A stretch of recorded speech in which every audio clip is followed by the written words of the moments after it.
2020 yang baru saja kita lakukan, tepatnya kemarin, politik identitas tidak terlalu menonjol di banyak tempat, meskipun tentu ada upaya untuk tetap melakukannya, tetapi tidak seperti di dalam Pilkada 2017 atau Pilpres 2019 yang lalu. Saya kira ada beberapa faktor yang bisa dijelaskan mengapa isu identitas ini tidak terlalu menonjol, yang dapat kita buat secara umum. Ada semacam kelelahan spiritual di kalangan masyarakat kita dalam hal mempergunakan isu-isu agama demi kepentingan politik. Kedua, ada semacam kesadaran baru bahwa menggunakan isu agama di dalam politik bisa-bisa juga akan berujung pada kekecewaan.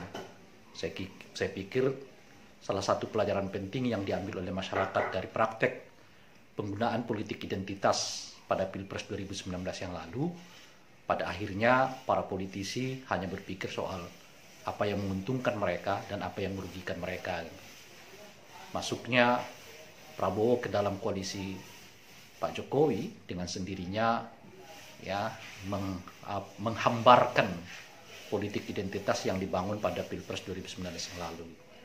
Jadi ada semacam pelajaran di kalangan masyarakat kita untuk juga tidak mengulang-ulang dan terus-menerus membawa isu identitas di dalam pelaksanaan politik gitu. Saya kira hal ini besar efeknya kepada masyarakat kita untuk menekan sedemikian rupa penggunaan politik identitas di dalam pelaksanaan Pilkada 2020 yang lalu. Tapi pada saat yang bersamaan ada semacam kelelahan spiritual capek terus-menerus menggunakan isu agama di dalam praktek-praktek politik yang pada ujungnya para politisi hanya berpikir untung rugi pada mereka, bukan sesuai dengan komitmen agama lah atau komitmen identitas yang mereka bangun bersama. Itu yang pertama, itu yang umum.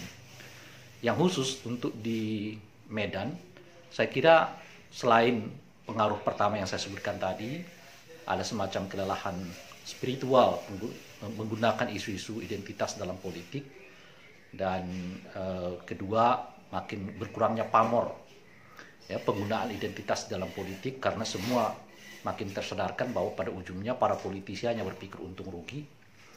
Nah, yang ketiga juga sebetulnya politik identitas ini bisa diterapkan kalau memang hubungan antara kandidat